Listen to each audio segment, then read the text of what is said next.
Doutora, eu soube de uma pesquisa também, Capture, que o Brasil ficou numa posição não muito boa, e eu queria que você nos explicasse recentemente sobre essa pesquisa, o que ela realmente nos trouxe, né, de conhecimento e de prevenção. Uma coisa que ficou muito estranha, eu achei, porque foram avaliados em 13 países do mundo esta correlação da doença cardiovascular e o diabetes. E o Brasil, pasme você, ficou entre uma maior correlação, assim, 15% a mais do que todos os outros países. Países não só em desenvolvimento, os países desenvolvidos também.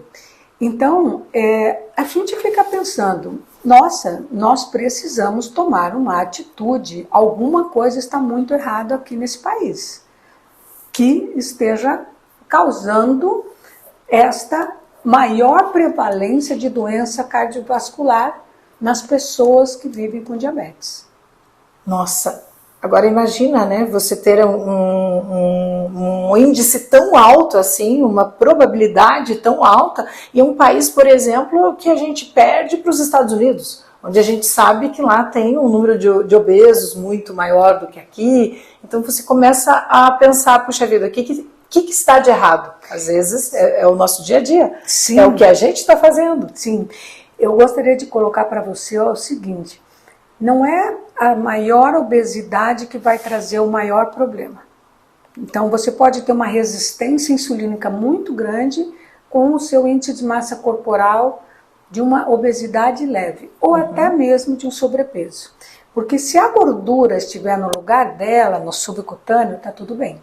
Mas se a gordura for visceral, e aí entra um outro exame que eu acho que é muito importante a gente falar aqui, que é a ecografia abdominal nas pessoas com sobrepeso e obesidade, porque a detecção de esteatose hepática ou gordura no fígado já quer dizer que essa pessoa tem doença cardiovascular. Esteatose hepática e doença cardiovascular caminham juntas.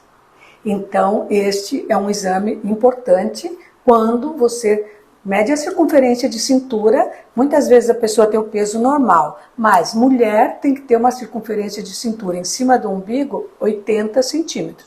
Homem, se for de etnia europeia, que é mais a nossa situação em Curitiba, tem que ser 94. E para índios e japoneses, asiáticos, 90. Então, muitas vezes você está atendendo uma pessoa, um sansei, nisei, o peso está normal, mas você vai medir a circunferência, está 98. Puxa, essa pessoa precisa fazer uma ecografia de abdômen para ver se ela não está com esteatose hepática, porque se ela tiver, você tem que fazer um tratamento mais intensivo, porque essa gordura visceral, ela vai acabar provocando maior aumento no colesterol e o colesterol mais ruim. E sabe que essa situação de doença cardiovascular ser muito maior na pessoa com diabetes é porque eu tenho açúcar alto, eu não preciso nem ter a gordura muito alta, o colesterol ele vai grudar nesse açúcar, ele vai ficar mais, vai colar mais nessas artérias. As famosas placas que a gente fala, placas, né? Exatamente. Você veja, e tudo, doutora, acaba estando então na prevenção. Muita coisa, pelo menos, né? Como você mesma disse, é o dia a dia, é a sua escolha diária, né? Portanto, do que você vai comer, do que você vai fazer, e acaba aí envolvendo também, muitas vezes, a família, os familiares, eu acho. Eu acho que a gente tem um papel fundamental também, né? De envolver as pessoas que estão à nossa volta a ser mais saudável também, não? Extremamente importante a abordagem familiar nas doenças crônicas. E eu acho que a gente tem que pensar aqui também que um fator que possa estar levando a nossa população a ter mais doença cardiovascular é o índice de estresse muito alto. Porque aí nós vamos entrar então na saúde mental. Sim. Esse nível de estresse alto aumenta um hormônio chamado cortisol. O cortisol é um hormônio que é anti-insulínico. Então você provoca uma resistência à insulina quando você está mais estressado, mais ansioso, dormindo pouco. Então o cortisol é nosso hormônio que a natureza fez para você sobreviver ao estresse. Você levanta e você tem cortisol. Para quê? Para produzir glicose. Esse cortisol estimula o seu fígado a produzir glicose. Para quê? Ou você foge do perigo ou você luta com ele. Então, todos os dias na nossa vida nós temos uma batalha a vencer.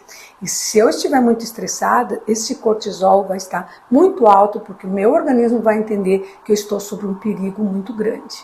E isso vai aumentar a produção de glicose para o fígado.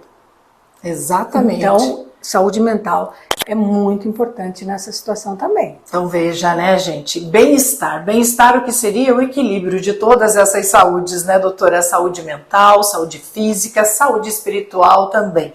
Então, eu quero aqui finalizar a nossa conversa agradecendo muito, muito a sua participação aqui e com certeza ajudou muita gente que está nesse momento assistindo esses vídeos aqui, doutora. Parabéns pelo seu trabalho. Muito obrigada, eu me sinto feliz por estar cumprindo com a minha missão em poder abordar uma quantidade de pacientes muito maior, poder ajudar muita gente com um programa como esse. É um privilégio para nós da Quanta, viu? Seja bem-vinda sempre. Obrigada.